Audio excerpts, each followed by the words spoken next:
It's how tough he is. So let me ask you this.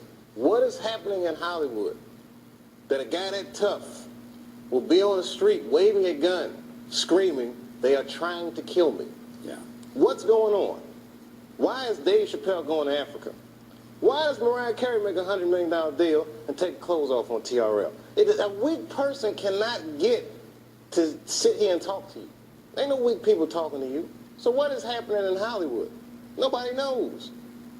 The worst thing to call somebody is crazy, is dismissive. I don't understand this person, so they're crazy. That's bullshit. These people are not crazy. They're strong people. Maybe the environment is a little sick.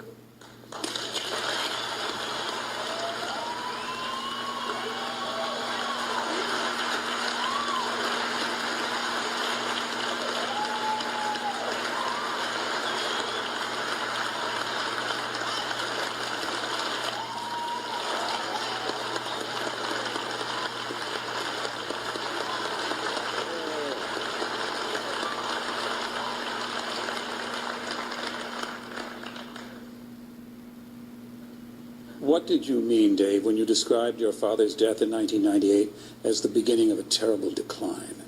I was 23 when I was doing Half Baked. I was getting ready to turn 24.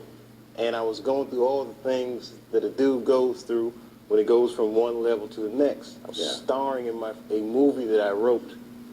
So things start getting crazy around you. Yeah. And my 24th birthday was coming on August the 24th, and I said, this is going to be a big one. And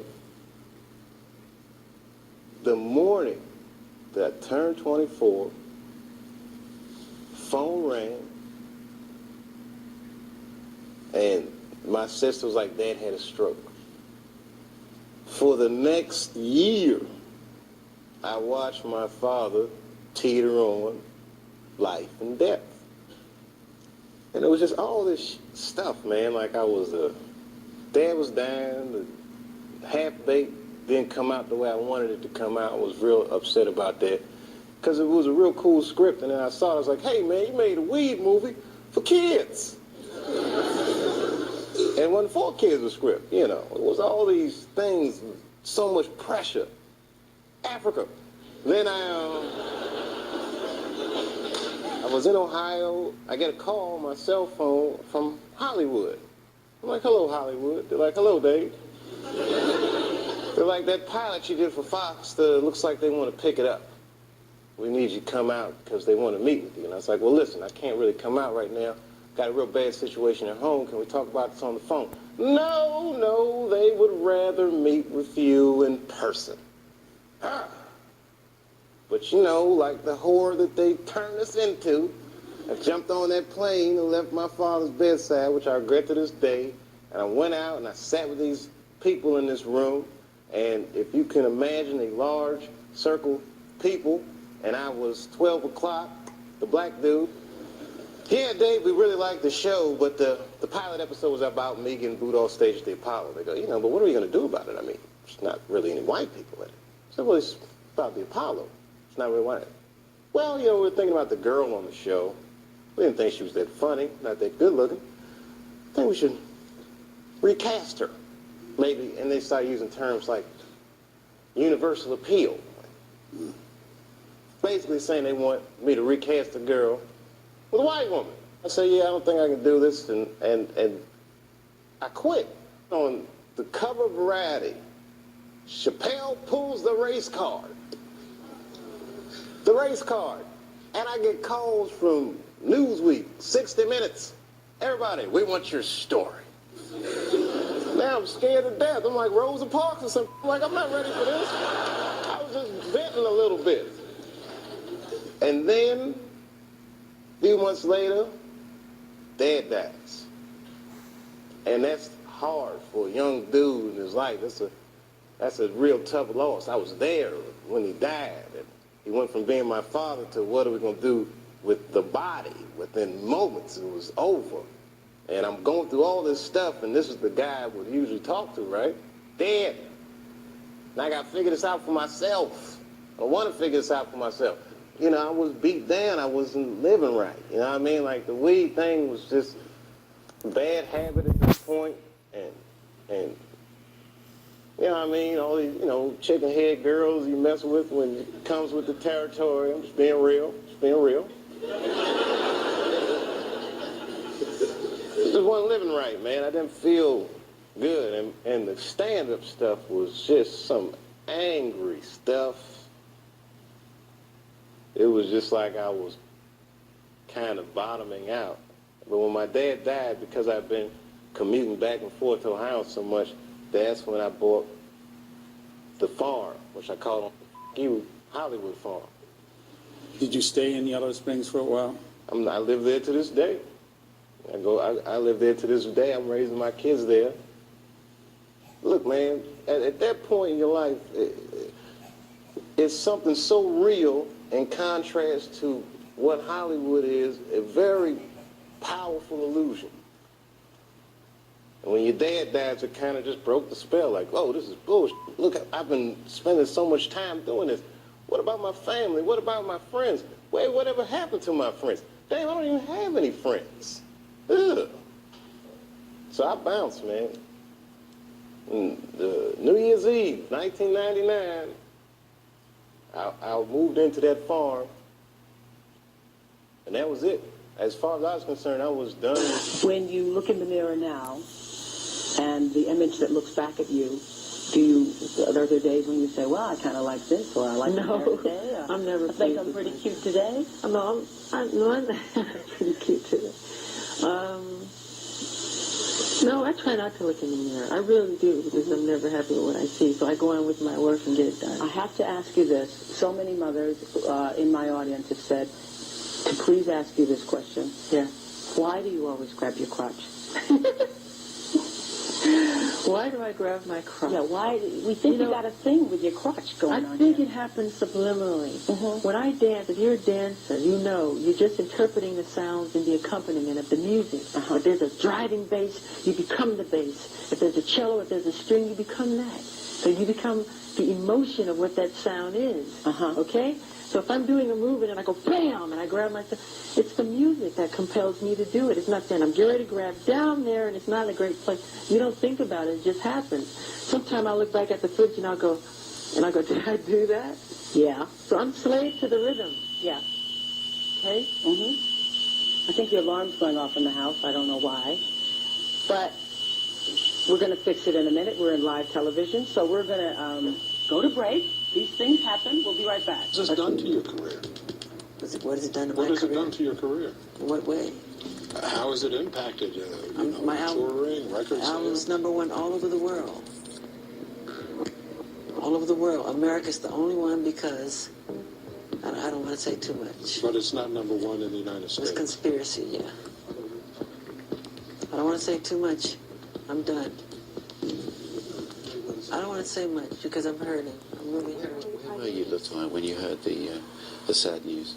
Well, actually, my father called me. I was at home, and I had just hung up the phone with my business partner, and he had just told me about Farrah, and I said, oh my, geez, I wonder who's next, because it always happens in threes. To see.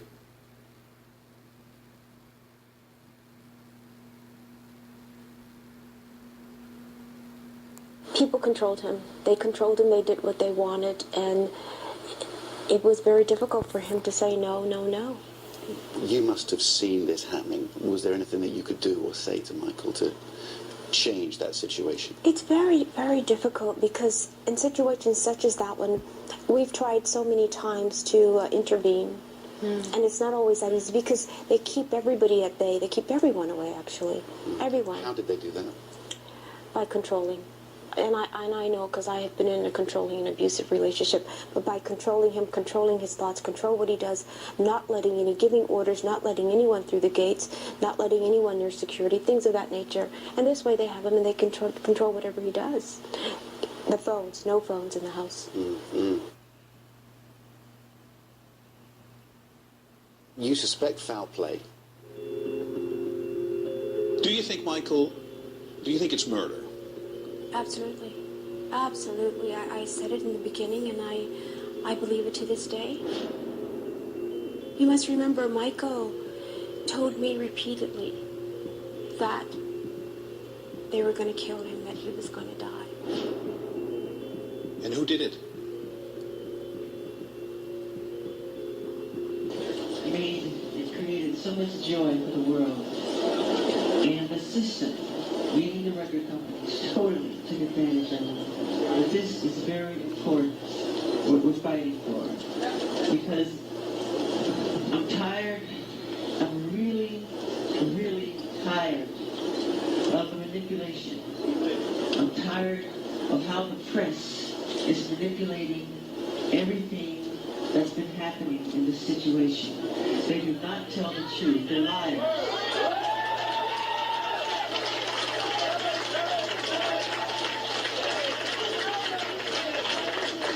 And they manipulate our history books. The history books are not true. It's a lie. The history books are lying. You need to know that. You must know that. All the forms of popular music, from jazz to hip hop to bebop to soul, you talk about the different dances, from the cakewalk to the jitterbug to the Charleston to breakdancing. All these are forms of black dancing. The minute it became the all-time best-selling album in the history of the Guinness Book of World Records, overnight they called me a freak. They called me a homosexual. They called me a child molester. They said I tried to bleach my skin. They made everything to turn the public against me. This is all complete conspiracy. You have to know that. You know, it's time. I love you more. It's time for a change. And let's not leave this building and forget what has been said. Put it into your heart. Put it into your subconscious mind. And let's do something about it. We have to. We have to. Because it's been a long, long time coming. And a change has got to come.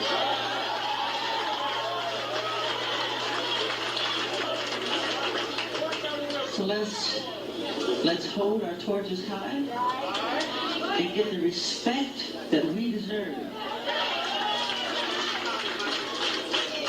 I love you.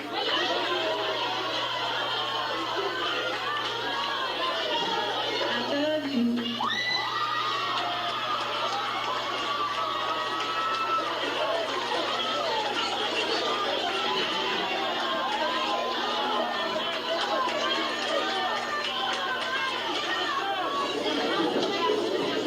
Please don't put this in your heart today and forget it tomorrow. But we will have not accomplished our purpose.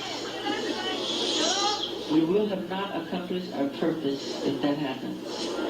This has got to stop. Thank you for giving me the opportunity to be heard, in a positive light. Yeah. Or just in a fair light. And if I inadvertently talk about your situation, I got you. you let me know. All right.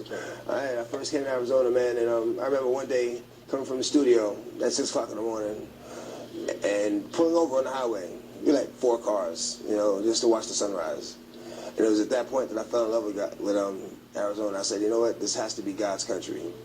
Because I'd never seen anything as beautiful as that sunrise.